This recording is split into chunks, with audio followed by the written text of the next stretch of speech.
Chapter 39. The Rich Young Rulers commences with a quote by Jesus Christ. "Whoever of you does not forsake all that he has cannot be my disciple." The rich young ruler's story draws me in like a moth to a flame. I so don't want to read it, yet I can't resist. It speaks directly to my heart, in a cardiac arrest sort of way. Matthew, Mark and Luke all thought it was an important enough event to record it in detail. Every time I dive in deeply to study the context, the background, and the possible meanings of the story, I come up gasping for air. Would Jesus really ask him to do that? I dive down again and again, ever hopeful that I can find a less volatile interpretation of the message. No, it can't possibly mean what it says. Just when I think I've found a pocket of fresh air where I can relax and regain my capitalist energies, a statement by Kierkegaard rings in my ears. The Bible is very easy to understand. But we Christians are a bunch of scheming swindlers. We pretend to be unable to understand it because we know very well that the minute we understand, we are obliged to act accordingly. Me? A scheming swindler? No wonder Kierkegaard was known as the disturbing Dane. I need to get to the bottom of this. Maybe Jesus was serious when he asked the young man to go and sell all that he had so that he could freely follow Jesus, unfettered by his first century equivalents of trusts, companies, real estate, share portfolios and bank accounts. But could Jesus be asking the very same thing of me, of you, to give it all away?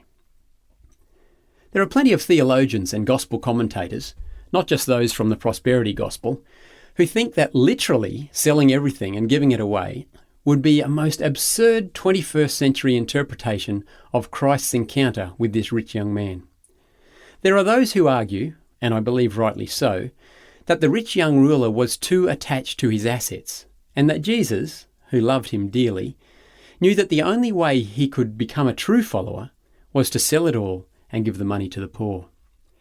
For this particular young man, a single individual at a given point in history, the only way he could open his heart's door to Christ was through a complete liquidation and distribution of his assets. The mountain of blessings that God had entrusted to him, whether due to his apparent obedience to the law or for some other reason I don't know, had cluttered up his heart and he couldn't open the door. We know that he desperately wanted to open his heart's door to Christ. Mark tells us that he ran up to Jesus, a humbling act for a wealthy first century Jew, and he fell on his knees in front of Jesus, another sign of his desperation. His ensuing request was equally genuine. What must I do to inherit eternal life? But, on hearing Christ's request, he went away sad because he had great wealth. He went away sad because he had been greatly blessed. His blessings had become an eternal curse because he had chosen to take his heart away from the giver and fill it with the gifts instead. But is Jesus asking me to do the same? Surely this truly was a specific request for a specific person at a specific time, wasn't it? Yes and no. Let's just quickly remind ourselves of Christ's "do not worry" message to the huge crowd of listeners in Matthew 6, where he described the lilies of the field as more beautifully dressed than even Solomon, the world's first trillionaire. The people in the crowd were a mixed group from all walks of life: dedicated disciples, die-hard pagans, Pharisees, curious onlookers. Christ didn't ask this fruit salad gathering to sell all and give it to the poor. He told them not to build up treasures on earth, and that they cannot serve both God and money. He encouraged them to place their faith in their Heavenly Father who would supply all their daily needs.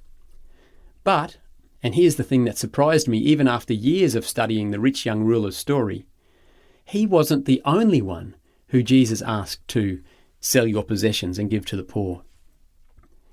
Luke chapter 12, 22 to 34 has a similar "do not worry" message to Matthew 6, 25 to 34, but it has a very different audience and a very different conclusion.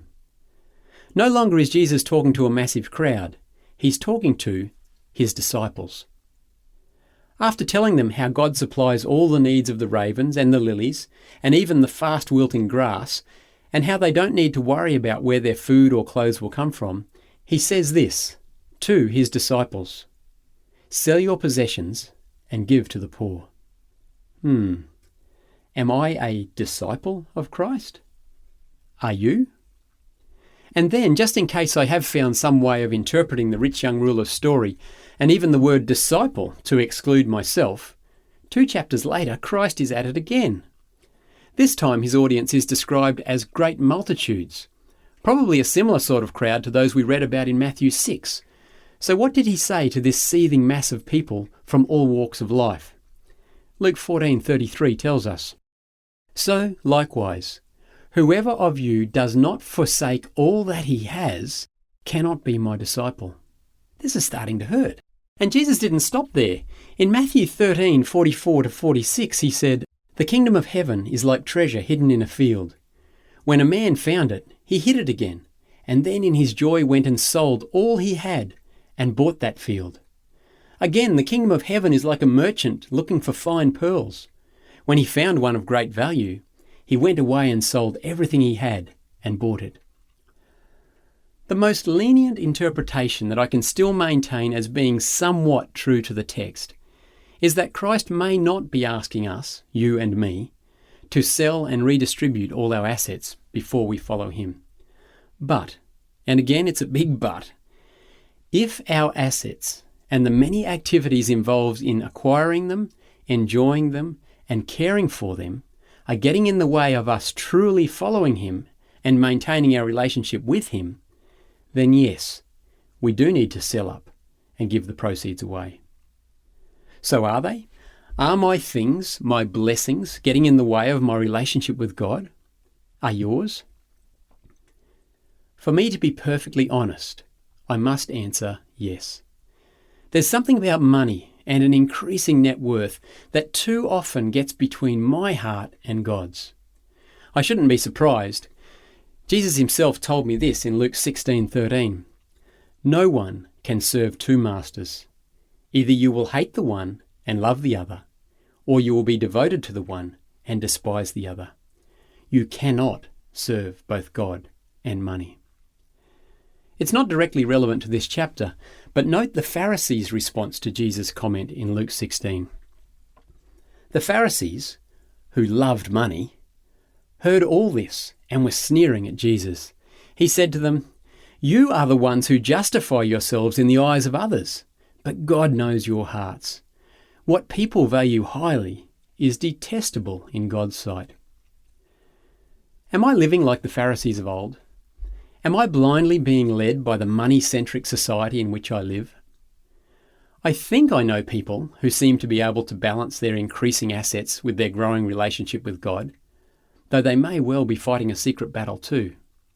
There are a few examples of such folk in the Bible, people who were able to manage, not store up, significant wealth, and yet also maintain a truly vibrant, growing relationship with God. I must hasten to add, though, that a careful study of these rich Christians also shows that they were actually just allowing themselves to be used by God as funnels for disseminating his blessings to those around them. Abraham comes to mind, and Job, Hezekiah, Lydia, and King David most of the time, Joseph too. But I've battled my affluence for years, and my only solution is to get rid of it, to walk the road toward poverty. I'm already on the road. I don't think the journey will end with Melinda and me living under a bridge, but if the last few years are any indicator, we will certainly have far fewer material assets a decade from now than we do today. Not because we squandered God's gifts on a self-centered lifestyle, God forbid, but because we did our spirit-led best to use his gifts to support the spreading of the gospel and to try to give them back to Jesus in the person of the poor and needy. I'm also reminded of the fact that continual giving from a generous heart, according to the Lord's promptings, doesn't actually lead to poverty anyway. It's actually by not giving that we're led to poverty of soul. Proverbs 11:24 tells us, "One person gives freely, yet gains even more. Another withholds unduly, but comes to poverty. And I actually don't want to end up living under a bridge. That would bring a whole new set of temptations that I would really struggle with.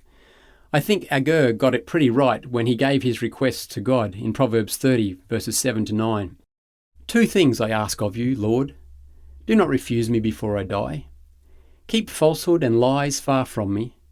Give me neither poverty nor riches, but give me only my daily bread.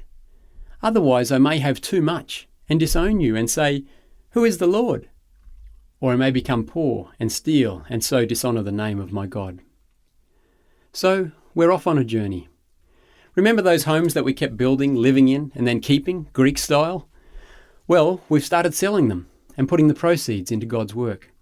We've started emptying our trust and bank accounts. Even at 50-50, our Teresa Gecko scale had left us seriously blessed. So, in recent years, we've started tipping the scales towards 60-40 and 70-30, and it feels great. And our personal relationships with Jesus are stronger than ever. How far does God want us to go down this road toward poverty? All the way? I don't know. But it seems that every pound we shed lightens our hearts and opens up a whole new world of even greater blessings. We'll also have a lot fewer responsibilities and less stress as we get closer to the simple life that we once knew. It's ironic that we used to see the simple life as merely a stage to get through as quickly as possible on our way to success. But now that we've tasted success, we're keen to get back to that simple life. Just as David Busso enlightened us with his economics of enough, we're now moving from more than enough back to a healthier balance. In the process, we are being more blessed than ever, not necessarily in our bank accounts, but in our hearts. It truly is more blessed to give than to receive. Help, we're being blessed again. But I shouldn't be surprised. In Luke 6:38 we read, Give, and it will be given to you. A good measure, pressed down, shaken together and running over, will be poured into your lap. For with the measure you use, it will be measured to you. Giving leads to blessings, leads to giving, which leads to blessings, which leads to... Giving is not only a duty, it's a privilege. Giving is living.